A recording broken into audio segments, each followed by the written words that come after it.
How's that for a slice of fried gold? Here we are, episode 4 of the Mind Reels podcast. We are sitting down today with Mary Krohnert and Anthony Grani. Anthony Grani. That's me. Excellent. I had an Anthony part there. And of course, to my left, as always, is my co-host, co-creator, awesome creative business partner. My name for a second. Who are you again? Sue Maynard. Yay! And I am Tim Rideout. And we're going to sit here today and do another interview about one of our favorite movies at the moment. Our new faves. Yeah, the Untitled work of Paul Shepard. If you listen to episode 3, we talked to Jeremy Lalonde.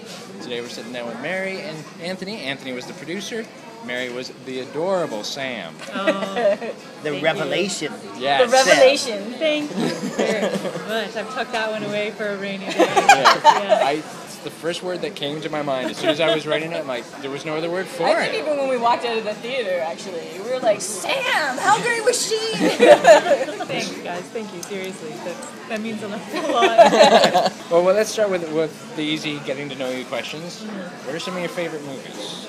Oh gosh, it's really quite eclectic. I kind of grew up in a house where it was a religious household. Movies were of the world, so I didn't get to go out to see a lot of movies. So the first movies I was exposed to, like Elwie Yost, a lot of time was Saturday night at the movies. So a lot of older movies, like a lot of love for Leslie Howard or Barbara Stanwyck or all right. So The Lady Eve, Ball of Fire, Roman Holiday is a beautiful movie, stuff like that. And then what? I know. What? That's like you've never seen Star Wars. That's crazy. Oh, no, I've seen Star Wars. God. There are people out there though. Like seriously. I know. I don't know how they were raised. Whoa. How? How do you do that? Let's talk to you for a little bit. We did a quid pro quo where I would show her a Star Wars movie and she would show me one of her favorites. So we went back and forth. And we got through the original trilogy and it didn't blow her mind really.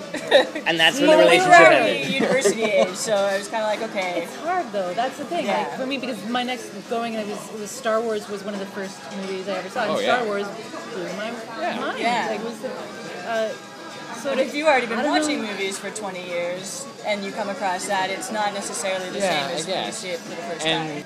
I mean, it opens up so many things. I mean, it connected all the sort of religious stuff that I'd had in my life, you know, the kind of stuff that screws with your head. It made sense of all of that because it connected me to every other. That's what I told somebody, that Star Wars was my first real understanding of how religion works. Yes, and spirituality and politics, how everything came together, and it came together in such a big way. And Absolutely. Even though those were the only ways that I could sort of make it make sense for me. Yeah, I was like, oh. No, but also in the acting, I love the acting in Star Wars. And maybe I've been watching films from the 40s and 50s, so perhaps it just seemed to seem, yeah. But You go back and watch Mark Hamill in the original Star Wars. It would be impossible for anyone to do a better job. I think I agree. And He was perfect. his choices were spot on. I found he was very sincere. He gave a very sincere performance. He believed whatever was coming out of his mouth. He made you seem like he believed. We love you, Mark Hamill. So then from Star Wars, then it just Woody Allen, anything British for a long time. Please. Yeah. Truly, Madly, Deeply, like movies that I can put on and watch over and over and over Alan again. Rickman. Beautiful. And Juliet Stevenson, like just a heartbreaking, gorgeous performance. Yeah. So. Yeah, see, and Jeremy brought up Woody Allen too, and I can't get behind it. I've given it a try. Behind it? What's the it? Well, the Is whole Woody in Woody it? Allen, Is yeah, he he's in it. Yeah. I like some of his films. Yes. I don't see the grander appeal. I mean, and even when he made films with Scarlett Johansson, it wasn't enough to hook me. I mean, Because she can't act. well, there's that. No, She can't act. she doesn't need to. She doesn't need that. She's gonna Hollywood. She's gonna ruin the Avengers. No, She's gonna she ruin the can't. Avengers. The Joss Whedon director will be awesome. I have to have faith. Joss will make it perfect. Poor Joss, he's got a lot on his shoulders, though. does. Because everyone's talking. Yeah, exactly. It's going to be perfect. Don't Joss worry. can't Don't fail. worry. He's like crying at home. Whatever. But he's got that. next year. They're finally releasing Cabin in the Woods, and I can't wait Much for Ado that. About Nothing. Nothing. I'm looking forward to that. That looks really lovely. The thing that I want more than anything, if I am able to have some sort of film career as a producer, it's money would be great, but sort of like Joss as when you look at what he does Yeah. because because he's cultivated these relationships, what he does because he has the money to do it and the name to back it up.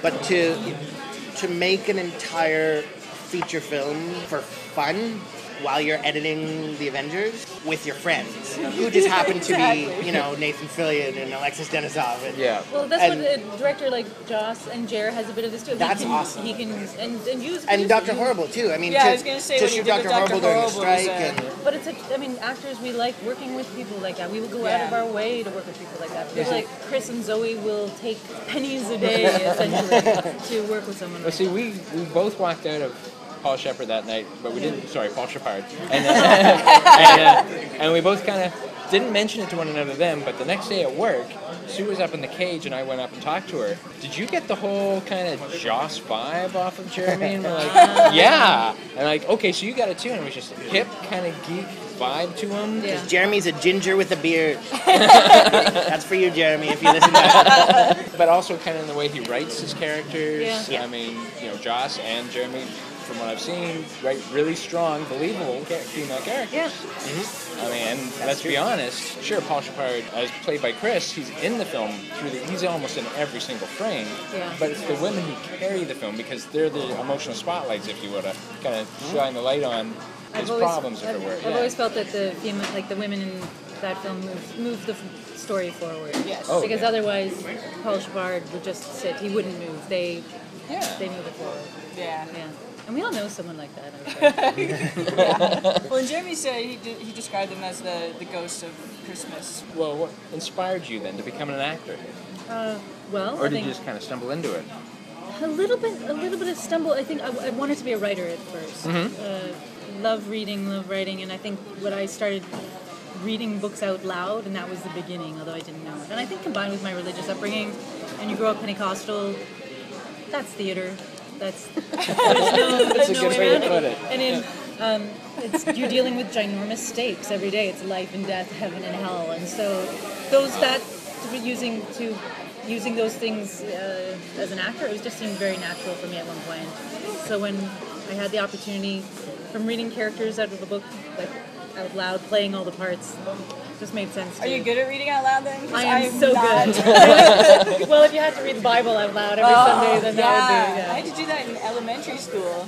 Oh yeah. Every kid had to go through and read like a passage each morning. The next kid would. I think we went alphabetically probably. And I tried. I went to teachers college, and my grade 8 class teacher was so good.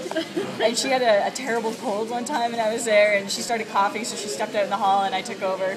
And I started reading, and the kids are like, Miss Maynard, you have to use the voices. And I'm like, I can't do the voices. I'm lucky enough to just stumble over all this. Okay, I'll try. I'm like looking over my shoulder, like, please come back in. This is bad. See, I like to do the Shakespeare out loud.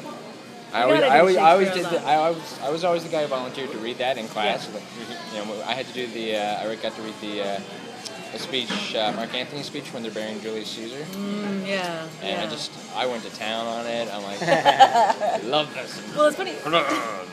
Shakespeare is kind of like a film script. That's how, when I work with kids, because it's a secret code for actors. So it's not exactly like a play, and it's definitely not a book to be read like everything else. It's a script. It's a movie script. They're meant to be read out loud. Yeah. Now, you talked about your writing. You do write. And you did Broken Hearts Club #1, as you wrote that, which you directed. Yes, I did. Yeah. Yes. Now, is this where you met, or had you known one another before? No, we met many years before that. It's a story that involves Star Wars. Oh, well, we need to hear that. The best ones always do. It was on a film set. I was doing sound. I was the boom operator, and Mary was dressed as a schoolgirl. It wasn't that kind of movie, though. We don't have to think it was that kind of movie. It was like legitimately, I was like, it took place in a classroom. Yeah. It was like a short film. It was kind of a rip-off of The Chrysalids with mind-reading kids. And it was strangely cast by a friend of a friend of mine and a woman that Mary knew. But it was this weird movie in that I've never actually seen it. I don't either. Mary was playing. It was a whole bunch of telepathic students in a classroom, and all of the students were like 11 years old or so. Yeah. Except Mary, who at the time was I played really young, apparently. Yeah, was in her 20s, so it was really weird. And then Telepathic special student. Yes. I've been held back a couple of years.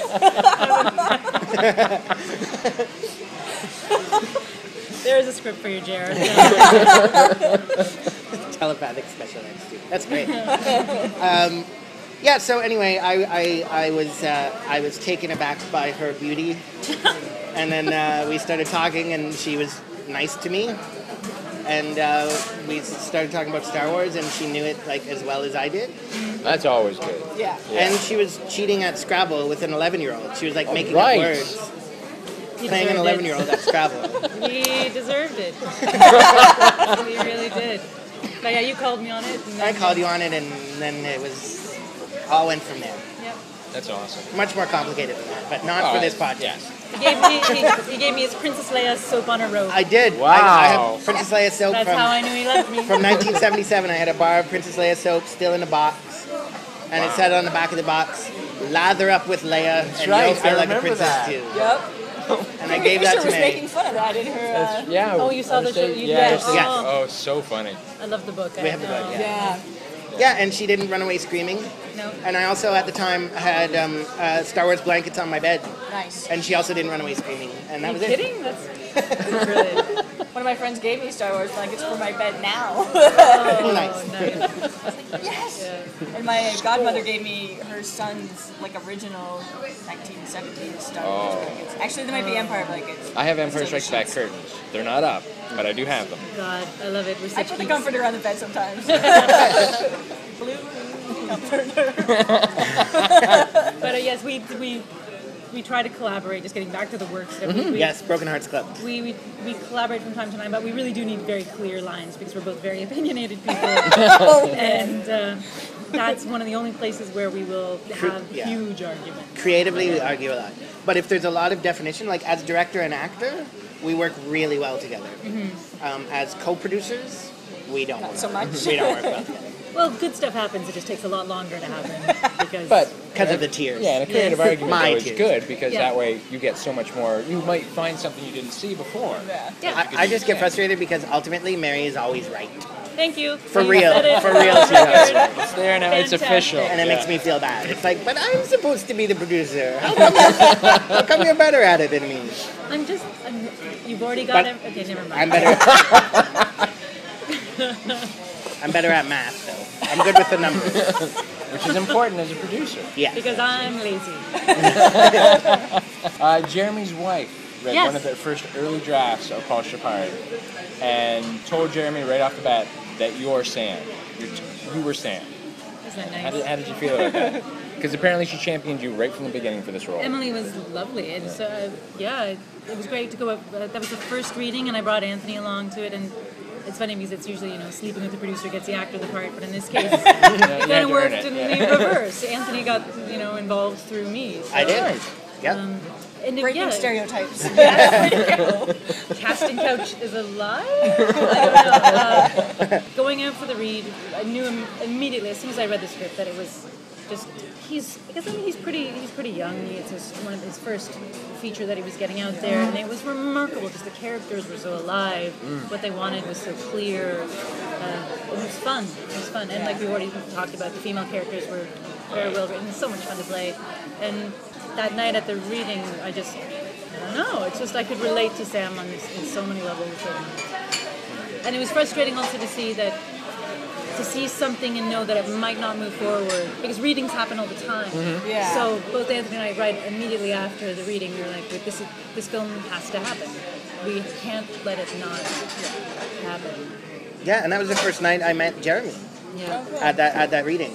I got to read the script because Mary had it emailed to her a couple days before, and I read it as a script and just totally fell in love with it. And I was like, who is this Jeremy kid? And he was just a kid. He was like 23 or 24 or something. And I went, and we went, and the reading, I mean, they I don't know, they tried to have somebody for every character, so there were like 23 actors, and some of them had read the script beforehand, some of them hadn't, and they were all sort of different levels. So the actual reading itself, it didn't really come across as good as it was, you know. And I knew because I'd read the script beforehand. No, this movie is really good. Yeah. You know, there was a sort of a talk back and a question and answer sort of thing, and everybody was like, "Well, I don't think this works, and I don't think this works." And I was in there. I kept like shooting my hand up in the air. I'm like, no, really. If you read the script, it works. It just didn't work on the stage. We realized when we were the only two people talking, and we wouldn't let anybody else say anything. And I didn't want to be rude either. I didn't want to say, no, it didn't work because the acting wasn't good. Yeah. That's why it didn't work. Good actors in it. But there were some people who were great, and everybody was volunteering, and it was great that they gave their time. And I mean, if it wasn't for that reading, Mary wouldn't have been Sam. Yeah. I wouldn't have met Jeremy, and Jeremy and I have produced 4 things together so far, 3 things together now since that. 3 things, I guess. All of that is because of Emily. And all of that is because of his beautiful, lovely, wonderful wife, Emily, who is the sister of one of Mary's oldest friends. Oh, very good. And I'm going to say this right out. For me, Sam is the heart and soul of the film. Oh. She really is. Yeah. And in a film like this, where all the performances are so natural, how did you approach the role? On the day, kind of, are you asking it like that? Well, I can tie it in with another thing I had here. Is that how did you inhabit her? Like, did you try and incorporate any mannerisms or any like personal tics or? I absolutely. I think there were parts of myself that I allowed that just naturally came to the surface and maybe were heightened a little bit more, maybe a little bit more of my neurotic self, my anxious self, all of those things. It's a lot of close-ups. Yeah. Letting myself be more open, a little bit more vulnerable, I think, than I normally am. Sam she comes across as vulnerable right from the start. Yeah. In that first interview, because we've talked about it, how she seems a little, neurotic's a great word, she seems a little neurotic, maybe a little self-conscious, but through the course of the film and the relationship, you can see how she grows not only into the relationship, but into herself. Well, that's one of the things, that's one of the reasons why I loved her. She's like a character who's a woman who's learning how to ask for what she wants. Yeah. It doesn't come naturally to her, and throughout the movie you get a sense of her learning how to ask, and she learns about what she needs or what she wants. It's not necessarily about marriage. It always bugged me when people were like, oh, she just wants to get married. And yes, there was a big part of her that was searching for something that seemed to manifest in that. Like that's what it seemed to be about her. But it's more than that. It was at that time that's all. And I think with her, like, she wanted to marry him. It wasn't that she wanted to marry, like, some hypothetical anybody. Yeah. It was specifically about that relationship and being with him. Yeah, and just about something lasting and something, celebrating something lasting. Yeah. Like, when he was trying to argue with her about it, she's like, but it's us. Yeah. Like, that's the end of the argument, dude. Put a ring on her finger. It's done. She wins. Yeah, and we've talked about how that's probably our favorite scene, and that it's also really difficult to watch because you said it the other night that it's invasive. I was like, it's like we should not be in this room watching them have this fight and break up. So it's not okay. That's a great response. It's so awkward. I love that you had that response. Yeah, and I think that and one. It's long, isn't it? It's like 6 minutes long. It's yeah. painful. Like, we were in the front row. We're just like, oh man. Yeah, and we both kind of like, what is your problem? Look at her. She's adorable. What is your problem? Yeah, and then of course my personal favorite scene, which I can't stop talking about, is where Sam talks to the camera and says, "This is what I think you got me for Christmas." Oh yeah. And it is heartbreaking. I said it the other night to Jeremy that it's heartbreaking to watch the expressions on your face as you open the box and realize, oh, it's an iPod. Your face kind of falls for a second. Gift. Yeah, it is a great gift, but it's not the gift. Go jogging and listen. And just watching everything just move across your face because he did it from a good place. He was thinking about you, just wasn't thinking, and it just broke my heart because you're just, you're like, Sam. That was my favorite moment in the entire film. Didn't I say that in our first podcast about it where I was like, I just want to hug her. Yeah. I remember hearing that and I was like, oh. I just remember that now. Great response. Yeah. Thank you guys for saying that. Oh. It reminded me a lot actually of the scene in Love. Have you seen Love Actually? Yes. Where Emma Thompson, she sees the necklace in his coat before. Oh yeah, and thinks it's for her. And thinks it's for her, and then she opens up the Joni Mitchell CDs, which is a great gift for her, but she knows that he's giving it to somebody else. It's a beautiful scene. And she has to pull herself together to take the kids out, and she stands next to her bed and cries. And I'm like, oh my god, that woman. Those are the kind of scenes that you live for as an actor. Something that gives you those opposites. And Jared provided a lot of opportunities for Sam and the other characters to have those, to play those opposites. Yeah. But yeah, that scene. Oh. And a lot of times, like, the camera doesn't even move, or it doesn't move very much. Like, it's all from the same angle, and everything happens on your face. Yeah. That was interesting. I didn't get a chance to interact with a lot of the other actors, and like everybody had a chance to do a scene with Alex, with Ray. Yeah. And I didn't because I was never. Yeah. All the footage we had was just between. Yeah, with you and Technically, Chris. between. Yeah. Right. Chris. Which I actually have Oh, right sorry, here. I'm Yeah, jumping. no, that's Sorry. great. Because all of your scenes are pretty much with Chris, except for the one by yourself, which I put, once again, heartbreaking. Right there. Yeah. By the way. Now, how was it working with Chris? I mean, what kind of give and take actor is he? I think we're very different actors. I think he said it. He said it perfectly in an interview with Jer. He is an intuitive actor. So, and I like to make choices and come in and play. And I guess this was a great learning experience for me to work with someone of his caliber who just knows he knows himself so well. So it tested me a lot of times. Yeah. And he warms up into scenes depending on what they are. And I tend to be someone who right off the I try anyways to just jump in, Right. which can work against me as well, right? It was really interesting. It felt a lot like Sam and Paul at times. Yes, like, I imagine so. That he was bringing. I don't mean this as an insult at all, but there's kind of a naive quality to how he was like approaching Sam and the scenes, and so I think we were both bringing a lot of those aspects of ourselves into it. And now I think we can probably see it much more clearly that. And maybe it's a good thing that we weren't aware that happening on. Yeah. Well, it totally works. And you The don't chemistry overthink is it there. either. Yeah. Everything happens as it happens. Yeah. Chris did work totally differently with each of the girls. Oh, interesting. Okay. Just sort of, I mean, you have different relationships with different people, and I mean, because of the way it was scheduled, we sort of had, Christine as Sadie was the first girl in, and she was in for 2 days, and then Zoe was in for a couple days, and Mary had 2 days, and Lisa had 1 day, and it was sort of, the girls never crossed paths, and it was really different, because the characters were different, and every actor, not just Chris, but Chris and Christine and Mary and Zoe and Lisa, Trisha, sorry, Lisa, I love her so much as Lisa, all sort of have slightly different approaches, and so it just created a different actor-to-actor relationship with each person. Yeah. I think too. I mean, we saw him meet Sam, and we saw like what they were like when they first talked, and they ended up going for dinner. Yeah.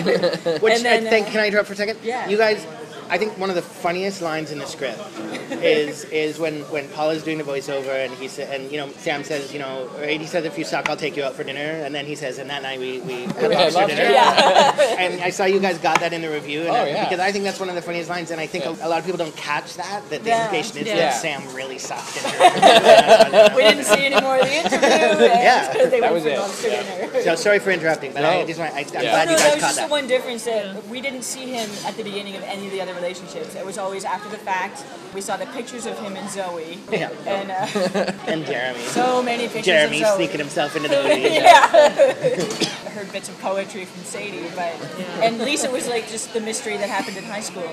But that was the only relationship that we actually got to see in different stages, before, during, and after kind of thing. Which made it a little different as well, I think. Yeah. Because I really like the scenes with him and Sadie too. They seem so easygoing. And it's like, these are old friends. They used to date. They don't now. There's a book, but they're the shooting pool. They're having beers, and they're just like sitting and talking and talking and talking.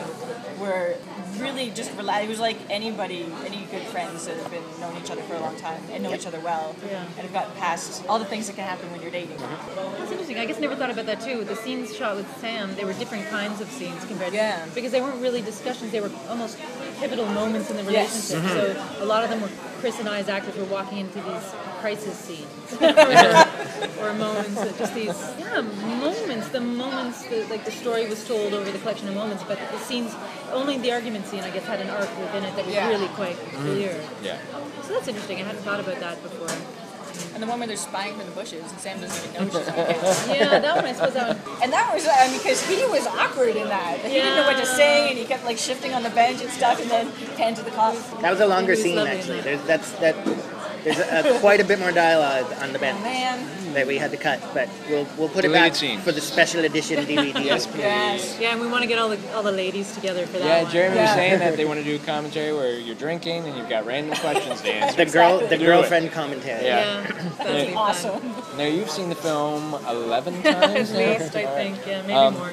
So at this point, it's fair to say you know it fairly well as a film, as Yeah. not just as something you've acted in. Yeah. Are there different takes or cuts that you wish had made it into the film, like different way of delivering the lines? That I don't know. I can't see it in that way anymore. I can't remember. It's taken on a life of its own now for me, and it's hard. I love watching it. I do close my eyes sometimes when I'm on the screen. I do that generally with everything I'm in. But I can't say that there's things I would have liked to have been in. Now I watch it and I think, oh, I'd like to go back and play some more of that scene. Like, what if this had happened? Or what if we tried this? Or, you know. I mean, everything Jerry That's went good, through, though. like even like talking about cutting out those parts. It was only the other day where I realized that scene, like half the scene was missing, and I have seen it 11 times. So it's funny that the story is enough on its own that I didn't notice that half the scene we did And it wasn't sort there. of works in a way because Yes. I was wanting so much more from that scene. I was like, oh my god, you're spying on her. She has no idea. You did all of this. She's only got a couple of minutes, and you're like hemming and hawing on the bench. Dude, say something. Yeah. So it felt, and panning back and forth, and it felt like inside me, I was like, going, come on, like something has to happen here. And then to have it end so abruptly, it was like, I imagine that's probably how it felt for Paul, where it's just like, crap. And Did not work. that is a testament to Jeremy as an editor in that case, Yeah. because if that scene runs 4 minutes instead of 2 minutes, you don't lose have that- you don't yeah, have that. you don't have the Come urgency. on, come Yes, on, come yeah. on. And I think that's what it was. That's the word I was looking for. Because there's a lot of great dialogue, but it's just sort of more talking about relationships and things like that. So get the mood of that scene right. Yeah. It had to be cut. It was Also, probably, Mary wasn't very good in it. Being the editor and the director was probably more Kidding. heartbreaking for him to have to cut certain things out that he really liked. or Jeremy, he one thought of the best things I can say about Jeremy is he is not precious at all. As a good. writer or as an editor, he is so happy to make changes, to collaborate, to cut his stuff make it ruthlessly.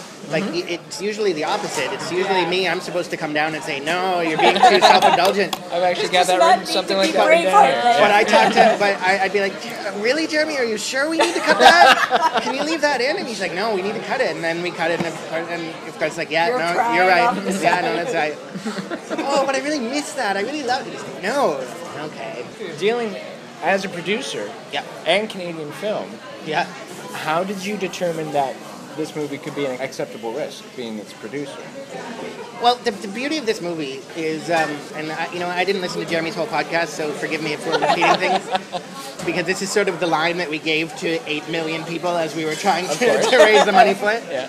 The way Jeremy wrote this film, sort of as to shoot it in a documentary style, I don't call this film a mockumentary because it's not really a mockumentary. It's a romantic comedy shot in a documentary Yeah. style. I know I'm being nitpicky and people are going to be like, that's ridiculous, but that's the way I see it. Because it was shot in this style, we were able to make a film very inexpensively that wouldn't look cheap. If we made this film for $10 million, we would have spent it on really famous actors and marketing. Yeah, I was But gonna say, how a marketing budget after that. but the actual film wouldn't look any different on screen, right? So the beauty of this film is, and what we were pitching it to investors as, is this is the cheapest film you will ever be able to invest in that doesn't look like a cheap film that we cheaped out of. Because that's one of the big knocks against Canadian films. You know, when people are like, oh, is that a Canadian film? And Canadian means... Well, independent, like, Yeah. especially when it comes to it's real independent. the films, two not places Miramax. that Canadian films go wrong is sometimes the acting isn't up to snuff, and they don't spend enough on art direction. They don't spend enough on set decoration, so it looks like you're shooting in your mom's apartment with a white wall, right? And it just sort of, it's like, so, I started out in the art department many years ago, and so we knew going into this that every penny of this goes on screen, and we make sure we had an amazing art department. Megan Lynch was the designer, and Drew Lint was the art director, and a whole bunch of other people. We made sure that we spent money where it should be spent. So that was our pitch, right? It's always a risk to invest in film. We were offering a film that could be made for very little money relative to other films. And with the way the tax credit systems work and things like that, basically our investors won television sale and they've broken even. And we've already made that sale to Super Channel, so we're fine, we're gold off. Jeremy and I aren't going to make any money off this, probably. I mean, I think it needs to make like $7 or $8 million or something for us to make money on it, and I think our first week at the Carlton we did like 2,000 or something like that. So Thank you, everybody. Thank you. So we're a ways off, but Up for week 2? That's true. that's right. Yeah, you didn't get a second week. 5.9 million in week 2, and we're set. That's huge. Oh, you know what? Getting extended at a Carlton, that's huge. I mean, it warms the heart, and it's really nice. It means a lot. I don't know if Jeremy told this story. He was nominated for a Canadian Comedy Award for Best Director. I saw that. Yeah. And he was at the award ceremony a couple days before we opened. The director who won Best Director and Best Film, his film had been made, I think, in 2007. Never got any sort of release or distribution at all. No TV, no theatrical, no nothing, just festivals. So It's kind of crazy that's where this is the world that we make movies in Canada. Yeah. I mean, when we So we're really lucky. independent. we feel very fortunate. I mean, I joke about, we made $2,000 at our first week at the Carlton, but you know what? We had a week at the Carlton, we got extended. We've got 2 weeks at the Carlton. That's amazing. That's so much more than probably 99% of Canadian films get. that's what we've heard. But So it's really nice. and of course, It's being received well, so people are just going to go out and talk about it like we did. Yeah, we're getting good Thank you. reviews. I mean, All it's because of people like you though who come out and take a chance on something. Yeah. And Because enjoy it. we told people we're going, Yeah. and then no one came with us, and then but then after we'd seen it and we went did we work the next day? we did, and we pretty much went Yeah, hog because we wild were just talking like, oh about my it. god, you guys! I wanted to go again this Saturday actually, but I think there was something else that had to be done or whatever. But we were like, man, we can totally go again. And we told, And we are. So We're going Tuesday night. Yep. Wow, holy moly! We got to make some sort of reward for you. And Well, Jeremy told us little things that ended up in the background Yeah. and stuff. We're Oh, like, now I have like to the go watch Hoff for little pictures. things. Yes, Oh, yeah, now yeah. when you go to And the see girl it, with yeah. the thrusting and the Yes. Yeah. Marla Red Black. Rider. Yep, she was great. All the little things like that. The second time I watch a movie, I start to watch through all the little things Yeah. because I've seen the performances, so I want to watch the picture more as a whole as opposed to just the story. So Yeah. I'm looking forward to I that. don't remember seeing a Hoff poster of some sort. Yeah, I remember Maybe seeing in the producer's office. It's in or Ray's something. office at the beginning. Yeah. Good eye. Holy cow. Well, because I was like Hasselhoff? Where I went with that, I'm like, probably something else. The world's greatest We'll finger find out painting into that. artist. Yes, and the next day I went out and found it on YouTube, posted it on my page, and it's hilarious. That was kind of And a I want one of the test. shirts. I want one of the shirts. Okay, we've got a bunch kicking around still. Don't lie about my it. Yeah, that's a nice shirt, isn't it? There's only one of those. That goes to I think Christine. Christine's got that. That That was the best introduction to a character ever. It just pans up. Oh my. Jeremy's very good at exposition. Sometimes a novelty Say shirt no is all you more. need. Hoff was actually, that was kind of a test run for this. We'd already been developing this script, and he wrote this really funny short, and it got a really great it's really funny. response, and we got some money from Bravo to make it. Yeah, so we shot it, and I mean it's a similar style to Paul Shepard, and we kind of used that as a bit of a calling card when we were pitching Paul Shepard. We're like, well, we made this, and people seem to like it. Yeah, it was fun. You gotta I still watch. You have to watch it. Like haven't. it's cute. Yeah. Andrew Pifko's great. It's only 6 minutes. Yes, Andrew Pifko I is hardly have awesome. time to He's great. wish people happy birthday on Facebook right now. We asked Jeremy. We'll ask you guys. Did you guys run right out and read the reviews for the movies, or do you try and distance yourself from it first? Except for The Grid. Nobody talks about The Grid. Talk about The Grid. The Grid was a terrible review, but the first two paragraphs he talked about how he didn't like mockumentaries and he didn't like The Office. So if you don't like The Office, you're not going to like our movie. Yeah. That's fine. I would have rushed out to read the reviews, but Jeremy was faster than me and he emailed them to me like, And then I had Anthony screen the reviews for me, and then once there was nothing terribly dreadful. My favorite review. Usually I don't read reviews. I've learned a good review and a bad review can be just as harmful for you. Yeah. So I just. I think it was only online that the caption in the National Post, there was a picture. There was a picture of Mary and Chris as Paul and Sam sitting in the park, and the caption under it said, "If the Blair Witch was your ex-girlfriend, or if your ex-girlfriend was the Blair Witch," right under a picture of Mary. And I was like, "That's what I love. I don't mind. nice. I'll take that." Sure. That's really flattering. I've had worse. There's been worse things said about me. You've had, Mary's had some really awesome bad reviews. Yeah. Oh. Oh, it's okay. Sorry. I just want to hug her. No. That's part of the. Yeah, I don't know if I could take that abuse. Yeah, I had mine. Even if it could educate me, I don't want to know because it's such a subjective thing. Yeah. I mean, it's art, right? Writing or making a movie or doing a painting, it's art. So some people are going to like it and some people aren't. The good reviews, like the review in the Star, was kind of a so-so review. Mm-hmm. She sort of liked some things and she didn't like other things. And some things I didn't agree with that she said, and I think she kind of missed the point. And some things I agreed with, like some of the negatives she had to say. I'm like, I could see how you would say that. Okay. So like a review that sort of says, I didn't really like this because this is why, and it made me feel this. Okay. That kind of makes sense to me. And sometimes you'll actually agree. Yeah. But a review that's like, this wasn't funny. It's like, well, back that up. Yeah, exactly. So to you it wasn't funny, but to the person sitting beside you it was. I remember laughing a lot. Can you say why? Well, as a reader, then you can make the decision for yourself. Yeah. You can tell, do my beliefs, do they align with this person's beliefs? And then. Especially if somebody says, well, I don't like The Office. You'd be like, I love The Office. Yeah. I'm totally going to go. And that's the only reason, that's the only way you can gauge that article. Because Jeremy totally ripped off The Office. Oh, boy. If you're going to make the comparison and say, this is why I don't like it, then someone will make the same comparison and say, maybe I will. Yeah. Oh, it's fine. I mean, who reads the grid anyway? Every commuter. No, I wouldn't. No, they read the Metro. Yeah, they read the Metro and they read Now. Now actually posted a review for our second week.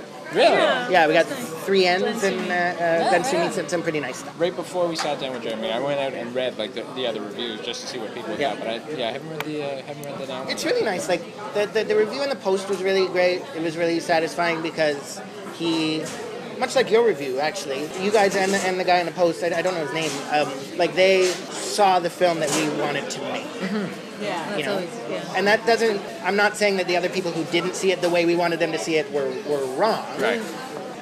The things that he liked about the film and the things that you guys liked about the film and got from the film were the things that we were hoping people would like about the film and hoping people would get from the film. So beyond the fact that it was a great review, it was nice that they had the experience that we were hoping that people would have. Because you can't anticipate what people are bringing in with them and what they're going to see and no, exactly. Or not. No, and everybody's interpretation. Everybody can have their own interpretation. Yeah. Sadie would disagree, and George Lucas would disagree. But everyone could have their own interpretation of the film, and they're all equally valid. But in the special edition, we're going to go back and turn all the guns to walkie-talkies. Okay, but Spielberg has apologized for that now. Oh, really? Yeah, he's actually recanted that. Spielberg apologized, and then 2 days ago, he just threw Lucas under the bus. Yes, I saw for the latest Indiana Jones film. He I'm was like, "Not my fault. I told George it was stupid, but he wanted to do it." So. I was like, "Wow." Yes. Thank you very much. Was it Warhorse? I can't wait for the Warhorse. trailer. I like I'm gonna shake. ball my eyes. I can't watch it. Yeah, I'm just going to sit and cry. Yeah, I'm good. Too sad. I want to see that. We go see the play. Yeah, I want to see that, and then I want to get gorgeous. tickets for the play. Yeah. Because I just want to. I think on one of the podcasts, I want to sit and compare the two, just because one, the stage show is going to be fantastic. Yes. But the movie, is going to have a score by John Williams, and that is going to be gorgeous. Yeah, it's great. We were telling Jeremy how the scene where Paul was interviewing Lisa just made us angry at him. Yes. We just were like, why are you tearing her apart? Yeah. She just keeps trying to smile through the whole thing, and he gets harder and harder on her. I love that scene so much. I mean, that scene is, no offense, Mary. that scene is probably my favorite scene in the film. And to me, that's the pivotal scene in the film. Mm-hmm.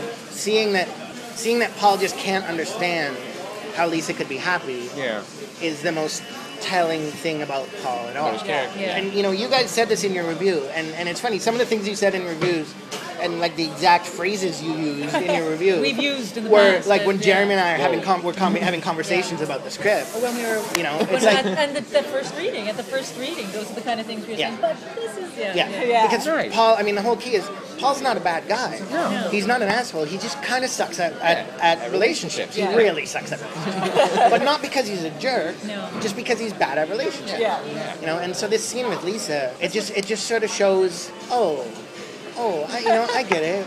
Paul just doesn't He doesn't understand. Yeah. Just can't. And it's almost like he can feel himself falling off the tracks too, because he gets more. He himself gets more and more uncomfortable towards the end. He's being confronted by something right there, and he does not know. Yeah. He can't get it. He's sitting amongst stuffed panda toys and kid toys, and Yeah, and how could she's pregnant and happy and smiling, and not in a cliched June Cleaver kind of way. Yeah, which we talked about. Yeah. she got Her it. husband's not abusive. He Yeah. could have been like He was great. Grumpy Joey. Grumpy Joey. That was great. That's it. Yeah. You know, I heard in the podcast Jeremy talking about when Pat came in and stuff, so I'm not going to go over that again, but we were pretty stoked when we saw his name on the list, and that he was good. And he was amazing. Yeah. And Jeremy, you know, we saw a lot of really good actors actually for that part. everything. But a lot of them read Jack as kind of abusive, like kind of scary. Yeah. And Pat just got it. Like, God help her, she Right didn't from the have start. him left. Yeah, exactly. And a lot of people read Lisa as kind of abused and kind of timid and kind of afraid. And a lot of people gave her kind of a country hit kind of accent as well. Oh, nice. But Trish just sort of nailed that, you know. And when she says her, you know, I don't want to keep it. Spoiler alert. When she says, you know, they make me who I am. Yeah. That line That's a great line. in the audition, I teared up. I've seen the film. Mary's seen the film 11 times. I've seen the film easily over 100 times. Yeah. And that line still gets me every time. And just the way she delivers it so simply. Yeah. And with such a stillness. She nailed the contentment, the utter contentment that Lisa is trying to protect. And she was obviously some sort of an artist before as well, which is how they knew each other in high school and stuff. Yeah. But with him, like, saying, you know, all this stuff that means so much to you now isn't going to mean anything later. Like, trying to say, like, you know, but my documentaries are going to change the world. Yeah. Basically. And she's like, that's okay. That's you know, my that's the favorite one line. that killed me, yeah. That's okay. That's then. okay. Yeah. Then so be it. Now you brought up artists, and we noticed on your Facebook page that you're an art therapist. Yes, I'm finishing my training. I'm in the middle of completing my thesis right now. Okay, Oh, now cool. I'm going to sound like a Okay. complete doof, and I'm going to ask you to expound on what an art therapist is and does. Because I'm like, does that mean she walks around and makes pictures feel better? I don't. Like a horse whisperer. I go to the museum Someone and loves I talk you. to the logo and I say it's okay. Like, You're not a weepy watercolor. it's a branch of psychotherapy that uses creation of artwork through. I mean, it can be.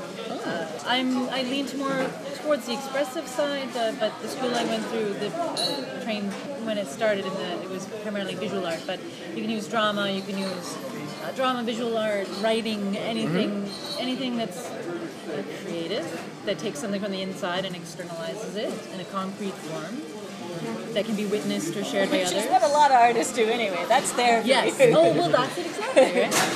Just teaching people to use it better. Yeah, and so it's the branch of psychotherapy, instead of relying completely on verbal and sort of traditional cognitive approaches, we allow the art to speak for you. So it's great for me. Because it's hard to verbalize stuff sometimes. It can be, and for a lot of the clients that I work with a lot of at-risk youth, a lot of people who have had a lot of trauma in their lives, developmental problems or attachment issues. So sometimes they can't, like they literally can't talk about something, and talking about sometimes can sometimes be dangerous for them. Yep. Yeah. So using the art as a mediating presence in the relationship between me and my client, they can show things instead of telling. They can, once they've shown it, they can look at it, they can talk to it, they can examine it, they can change it.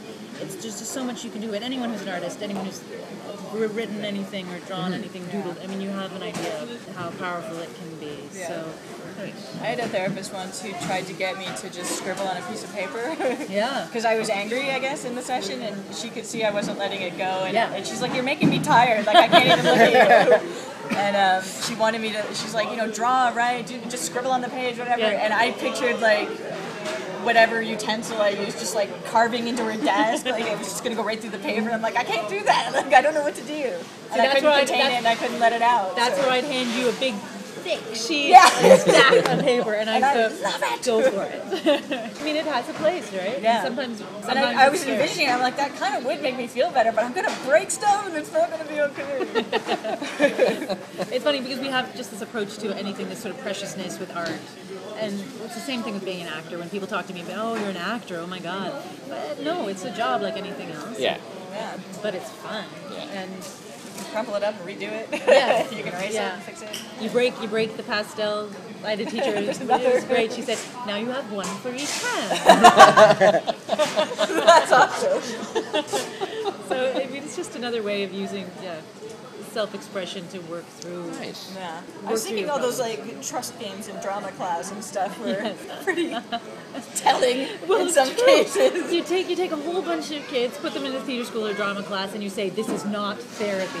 But what we'd love you to do is bring in the most painful object from your childhood and sit with it We're in going to front of blindfold you and we're going to pass you around a circle. Or do you have hopefully all no one these drops people- you. Yeah, those things, they're kind of, they're in the ballpark. Don't tell me it's not. Yeah. Don't tell me I it's can not see there. right through that. Yeah. So no one wants to be sued, but it's in the ballpark. Yeah, Actually, I had a theater class in university where we did this thing with eye contact, and the person, we had to do a scene, and it was from some Greek play, I think. Yeah. But the person who could look someone else in the eye had all the power, and then so she'd just pick different people, and you'd still play the same character. And at one point, I was like the king, so I had all the power, and if I looked at you, you had to look away. You could not make eye contact with me. You were like subservient. But then she changed it. She's like, okay, everybody's got power but you. And I was like, what? And I couldn't look at anyone.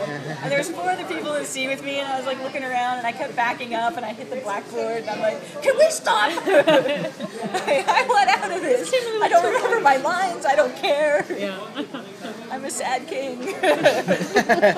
Being an actor, and it was a natural thing for me to want to learn about this other side, like the art therapy as well, because you do look differently at choices, the choices you make in your own life, and as an actor, you're always drawing, well, for me anyways, drawing from your own experiences to, using the characters, so it just seemed like such a natural thing. I think a lot of actors feel that as they develop as actors, they do understand themselves better because of the craft.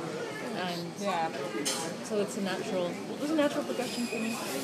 But you're also a writer. Yes. And you did write Broken Hearts Club #1. Yes. Which we've talked about. Yeah. Are you working on anything else for stage or screen? I have a couple of screenplay ideas in my head. I have several short stories that I'd like to get back to. I know this. I know this story really well. I would love. I'm actually thinking of taking the screenplays and doing a graphic novel, maybe. Ooh, that'd be cool. Yeah. But right now, everything's on hold until I get my thesis done.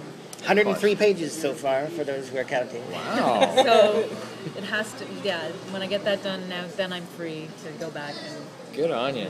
Now, do you keep a little notebook for your story ideas? Yeah. Oh yeah, I'm in journals. It's funny. I was looking through all my journals that I've had since I was a teenager. Yeah, I know it's terrible. They're still there. I've done it. I read through one of mine. I was like, God, shut up! You're so whiny. Oh, but it's gold though. It really is. If we could trade one another's teenage journals, I bet we could each write something really. It's true. But I'm still too close. I'm too close to do it on my own. Actually, I told Jeremy, and I don't think I did it on the podcast, though. The movie made me go back and look through a bunch of my exes that I dated in the past, and I wrote this huge thing, a little blurb about each one, just the important ones. And I saw myself changing because of the movie. Wow. And I saw myself changing with each person and growing, and then I contacted one of them and asked her if I could send her a copy of my book. Wow. Yeah. Cool. Yeah. Whereas I wouldn't do that. I mean, we're friends anyway on Facebook, but she lives in London now, and we don't really talk often. So I just messaged her on Facebook, and I'm like, hey, can I have your address? Not for anything creepy. Just to send you something in the mail. We had, when we finished the film a little over a year ago, we did a screening for the cast and crew. We went to the Royal and we filled it up and did a big screening. And we invited a few friends and family who hadn't worked on it as well. And I don't know whose friend he was. He might have been Jeremy's friend. I don't know his name or anything, but Yes, did Jeremy Jeremy mentioned that too. Did he say it in the podcast already? Okay, so there was a guy. I don't know who he was. I don't know names, so everybody's safe. But he'd broken up with his girlfriend that day. And then he came and saw the movie at night, and the movie finished, and he's like, "Oh my God, I gotta go call my girlfriend. I've just made the biggest mistake ever." And he like ran out and went. I called his girlfriend, and who knows? We should try to get a follow up on that For the DVD. for the DVD. This DVD we're gonna need. It's gonna be like a box 6-disc set. set. Yeah. You What can were do we one of talking those about? things that? where it's like, it shows what each character's up to now kind of thing, and like Sam and Paul are together, and everybody's happy and doing stuff, and then like this random guy got back together with his girlfriend. You're doing well now. Paul Shepard changed his life. I want to do those spinning newspaper headlines that sort of drop down. Yes, exactly. That's interesting that you brought up the DVD because Yes. Sue and I are pushing for it. Yep. I've got friends in Australia, like we talked about before we started, who are desperately wanting it on iTunes, but are quite willing to order it from the site. So is there any even rumors about that? Yeah, we're going to do it ourselves. We had a long talk with our distributor, and basically physical media is on its way out, thanks to Steve Jobs. And That sounded bitter. I love right him. now. Be very careful. I have given him thousands and thousands of dollars of my money for his shiny toys. Yeah, we talked with distributors, and there's no video stores really anymore, right? So iTunes and Netflix are the most important things for us. That's what we want more than anything as our next step. But we really want to do DVD because I mean this is our first feature, and the idea of having something physical that you can hold is great, and we want to. We want to be able to do some extras, and we want to do some commentaries and stuff like that. So You should actually look at how much it would cost to do through CreateSpace, because they do Yeah, DVDs. that's who and we then it do would be with on our Amazon, books, and yeah. people could buy it from them. we will check into that. I mean, we've talked about it. We're going to do. Because I know the books are cheap, Yeah. so then... We'll probably do a small run ourselves, and we'll just pay for it ourselves. And we have enough friends in the industry. We can master them, and we can do the artwork and stuff like that. So we'll do that, and we'll try to get them in the smaller, Queen Video and Suspect and stuff like that. Even if we just give them a copy to rent, them right? all, yeah. Really, we just want people to be able to see the movie. Yes. But we are noticing from our Facebook page, and mostly through Zoe Palmer fans, that people all over the world are very excited to see this movie. So, we're pretty sure we could probably sell a couple hundred copies. And, I think so. or sell one copy to the right person, and they'll rip it and put it online for everybody. Which, unofficially, I don't think that'd be such a bad thing. See, but I'm with you, though. I like the idea of actually having the physical item in my hand. It was Besides, just- then you can't get Zoe Palmer to sign it. That's right. And that's the thing. I'm like, That's oh, right. man. We could get it. We could get Jeremy to sign it. We could get Anthony to sign it. Mary would sign it. Everybody would sign it. And Well, let me tell you this. When the DVD comes out, you guys get a free copy. oh, there it is, right there. You heard it here first. Free copy. Probably the only place you'll hear it, actually. Yeah, I mean, we really want to do it because it's fun, too. And any excuse to sort of... We still love the film. Go back and revisit. It's still fun to add more see, stuff. to go back and revisit and to do commentary. The girlfriend commentary alone. Oh, that would be worth it right It's like, there. I would pay you to sit in my living room if I had the money to do that. I think it'll be great. I mean, Well, we're open, Jeremy has the idea to sort of have... Don't throw that idea away. Yeah. I've got cupcakes. Maybe we could sort of market the DVD. If you buy the special edition, you get like a personal commentary. It'd be like, hello, insert name here. And carry on, yeah. And you book like a date for them to come and watch it with you at your house. That would be great. What you want to notice here, Sue, is... Yeah, it's fun. We love the film, and to revisit it would be fun, and to be able to talk about it, and just to have the girlfriend commentary was an idea that we've had for a really long time. And Jeremy's thinking of sort of giving them questions and stuff, like sort of games to play, but I just want to hear All them. you have to do is give us a bottle of wine. Well, a bottle of wine Yeah. and just sort of say, so talk about relationships. Have you ever dated a guy like Paul? And then there you go. let it run. An hour and a Yeah. half, you're done. It has nothing to do with what's happening on screen. Those are some of the best commentaries where they just totally. Yep. And then we can do commentary the musical. Oh, Lord. Yeah. Sing right through it. Sorry. We'll Everybody just steal can all of comment on Joss's each other's. ideas. Oh, you did really well there. Everybody loved working on our film because we're so spectacular. But the way it's set up with the girlfriends, there was this little bit of kind of competition, this little bit of jealousy, and because they all came in and Christine finished shooting first. We shot her first, and You'd hear little things about Yeah. the other women when they were on set. It was really interesting. Yeah, and You'd hear about Christine's day or Zoe's day. yeah, and Christine was like, "Oh, I don't want to leave. I don't want the other girls to, to have them." This is my spot. Yeah. And yeah, they didn't They get didn't get a chance to meet each other. A intermingle lot of them, I mean, some of them, they bumped into each other at auditions and stuff, but really it's just sort of been through talking after screenings and stuff that they've gotten to know each other. Yeah. And apparently Zoe likes to monopolize the conversation. Yeah. She does it good. I wouldn't take that. She can do it. Zoe's great. Zoe's been so super helpful to us in this film. I mean, her and Chris are both very busy on Lost Girl, working crazy hours, and it's been really nice, really generous of them to. And that was the second time I've seen her, and I said to Tim that surprised isn't the right word, but I was happily, I don't know, she's very articulate. Like, she's hilarious, she can, like, drop jokes at nothing on a dime with a straight face, but everything she says is far better than I'm doing right now, clearly. But everything she said was intelligent and articulate, and I would be like, I'm sitting there like, yeah! I know exactly what you're saying. Right! Little Billy Idol action or something.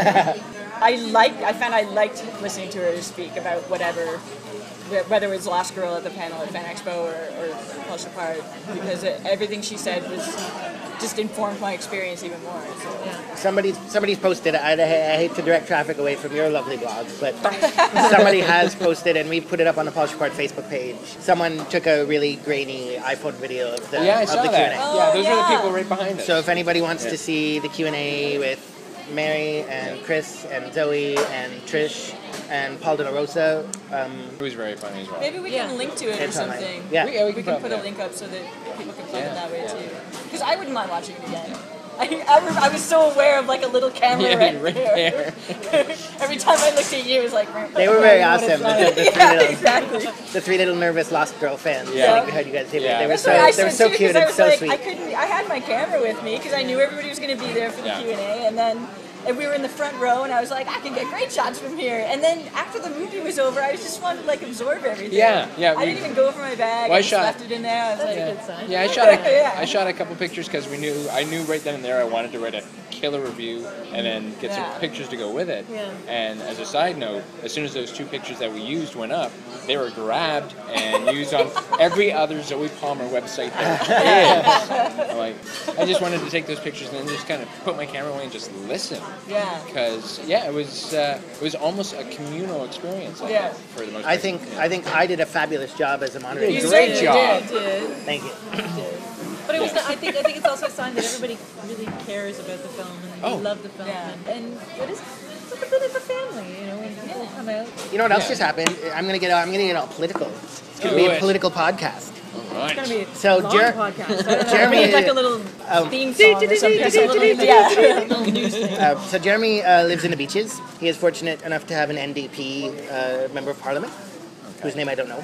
But on Saturday night... I just read about what you were going to talk about. On Saturday night, the first Saturday night, he came out to see the movie because he read in the Mirror, which is the little beaches local paper in his constituency, that a local filmmaker had a film.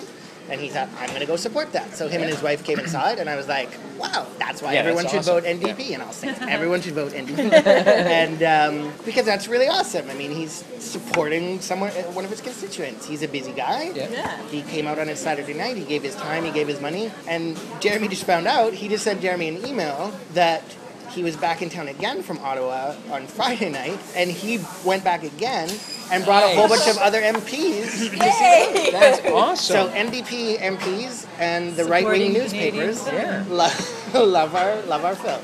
So we've got it all That's covered. so cool. So they support the arts, and they support film. And if you're in the arts and if you're in film, Orange Power. Okay. I totally did. Because I didn't vote this guy into office. I'm just saying. Oh, I'm so sorry. Well, we live... What a week that's been. We have a good really mayor. Great mayor. So we were so sad. We couldn't believe it. Yeah. Maybe that's another podcast. Yeah. That was my Facebook status this morning. Which I went in and liked right away. And Jeremy did too. I was like, what a douche. What is coming up for you guys? Just You want to go first? You got a lot on the go. I had a lot on the go. Jeremy's written like 15 other scripts. He writes like crazy fast. But he's got a script that he likes quite a bit, and he's just given it to me, and next week it's my job to read it, and I think I'll probably work with him on that again. I enjoy working with him, and I think with the strength of Paul Shepard behind us, we can make the film a little bit bigger and pay ourselves. And Dare to Dream. Canadian producer paying himself? What? I'm producing a couple of documentaries, one called The Land Between that is nearly finished, should be out in a couple months, probably on TV Ontario, and we're just starting prep on one about the War of 1812 in the southwestern Ontario area called A Desert Between Us and Them. Nice. Okay. Yeah, and it's good. We're burning down some barns and blowing people's legs off with cannons. I love that. I was doing all the reading about Old Fort Niagara. I think we were going to go there. And, Yes. like every other paragraph is like, and you can see Canada right over there. And during the War of 1812, some of our guns were pointed there. I think we've firmly established between Sue and I that we are definitely following the careers now of everybody who was involved with this film. Because I said, and quite honestly, it might have sounded like kind of dickish on my part, because when I went into the movie, the only people I did know were Chris and Zoe. Yeah. So that's not dickish. They're the most famous in the film. So right off the bat, for Mary is now Sam for me in my brain, because there's that. I said it on the other podcast. I haven't gotten to the point where I can separate art from artist on that yet. So from now on, when I follow you, I'm going to be like, oh, that's Mary, that's Sam. So. Yeah, I think we've established that we are going to be following everybody else's careers now, just because. Yes, we love Chris, we love Zoe, but now we love Mary and we love Trisha. And so we're just going to. And now I know a producer to follow that I actually know. Yeah, follow Jeremy more than me. Jeremy's going to go way further than me because Jeremy's more driven. Jeremy is so ridiculously driven. I work crazy hard compared to most people, and he just puts me to shame. He just works nonstop. What are you doing? Constantly driving. Yeah. He's like, what do you mean you didn't read this script I sent you 5 minutes ago? I've read 3 scripts in that time, and written 2 more. What? Okay. Jeremy's going to go places. Hopefully I can tag along on his coattails. See, that's what I keep saying. And he's not getting rid of us anytime soon. No. Because I say the same thing for Sue's, because Jeremy actually asked if Sue could send him a copy of your episode. He said both, but he started with Evan. He's like, well, what's the other one? She's got a book called Evan Black and the Seven Dryads, which is an update on the Snow White story. White, fantastic. Totally different. Yeah. And her first, I'd love to read that. and her first one was Carving the Light. Send me your email address on Facebook, and I'll send you a PDF. And her first one, Carving the Light, I have recommended to everybody. I gave one to my mom. It makes people cry. All I've got one right now is just something that scares people. So, but my next one will be better. Because, like she did with Snow White, I have just reworked the whole Medusa myth. Ooh. Except from her point of view, because that's never been done. Love it. Nice. Love it. So that's where we have are. a thing for sisters lately, I guess. Yeah, and so both of us are always like, I'll write on your coattails. No, I'll write on your coattails. Send them to Jeremy, and he will adapt them into scripts. In a week. Yeah. All of them. No We matter how many actually books did that with Carving the Light. We're like, okay, Mary can play. Good. I like it. It's like 3 sisters, basically, and they're all like our age, so we're like, okay. We can totally. You don't have to be 11 years old. She could do it, though. That's how good she is. And you just finished Reverie. Oh, yeah. Well, that's a film. It's another labor of love. It's shot before Paul Shepard. A year before Paul Shepard. A year before Paul Shepard, and the director who wrote it is also editing it himself. But it's doing piece by piece. It's a very ambitious project. It has animation. It's just epic. Yeah. Wow. So it's taken a long time to. Let's hope his stuff doesn't get stolen. Could you imagine? Saul would. I think he might just have a heart attack and drop dead if that were to happen. Yeah, pretty much. Director Saul Pincus, and it's been a really extraordinary and exhausting process, I think, mostly for him. But looking out for updates, waiting to see what happens, piece by piece. Whenever he gets time, whenever he gets money, he's putting it together and moving it forward. Again, Canadian film. But it's his first feature, so he's extraordinarily driven. He's ready to finish, and get it out there. I don't know. I have no idea. It's been so long. I have no idea what it's going to look All right, well then to wrap it up, what else do you have coming up that we can look for? like. Small things, but yeah, my thesis. I'm sure everyone will be dying. Just a few lovely little things. Episode of Flashpoint coming up in a couple of weeks. Oh, I like Flashpoint. Yeah, well, again, it's kind of Shakespearean. It's got those highs and lows. All the stakes are so... I think it's episode 17 of this Episode season. 17 this season. And I think they're on around episode 12 or so right now. Okay. It's coming out. I think it'll be the next couple of weeks, maybe. Nice. Next month or so. Really? Okay. Yeah, and then, which was so much fun to do, I had a little day on Little Mosque on the Prairie. A very small, Excellent. great scene, and it's so much fun. It's like, well, Zoe, rarely getting up to play comedy, and I usually sort of get these very nice, sympathetic, The Sam weepy roles. The smeary role. But this was great. It was just, it was just comic. It was just playing it nice and broad and so much fun. I get to be a kind of boring, bitchy air flight attendant. So, so I'm looking forward to seeing what that looks like. That season hasn't started airing yet. Yeah, so they've still got lots of time for that. And just, doing the acting thing. Auditioning. Yeah. You might remember Mary from this summer's Grillmaster Tide commercial. Some of You've all my seen finest work. Do it, Mary. Do it. Do it. I'm not going to make... No, I'm not going to... No, I'm not going to Do do it. it. It's about a t-shirt. No, I'm not going to do it. Do it. Please. We're going to have a fight. See, this is what happens. This is how it starts. Creative differences right here. Okay, everybody quiet. She's The going to do director, it. here's the actor. Here we go. She's going to do it. Summer's short and Gary loves to barbecue, but he needs his favorite man shirt to look its best. Tide helps keep it from fading when you wash it, which when you're married to a grill master is a lot. That's my Tide. What's yours? Hey! You bastard. That was almost as fun as watching Carrie Fisher trying to do the holograms. There you go. Oh, that's brilliant. And before we sign off, I did want to point out Mary's shirt, because of course you can't see it, but she's actually proved she's a geek just like us. Her shirt says, also, I can kill you with my brain. Yes, from one of the finest. Summer! Yes. Finest shows of all time. Yep. Well said. Which in Mary's case, now being a therapist, is true. No. Okay, that's just a myth. She can kill you by answering all of your questions with questions. What do you mean by that? Until you pull your hair out. Oh, God. Oh. Thank you, guys. Thank you so much. Thank you for coming out. It's been really lovely. Yeah. Thank you, guys. So. Very good night. All right, we will call it a night there. And we'll see you at Fan Expo. Yeah, yes. And Comic-Con if we can ever afford it and get tickets in time. Every year we'll be like, I'm too broke. This year, Thank you and good night to those who are listening. This was Tim sitting with Sue and Mary and Anthony. We had a great night. Yeah, exactly. Oh, and we were at Starbucks at the Eaton Center today at Chapters. Louis, I think this is the beginning of a beautiful friendship.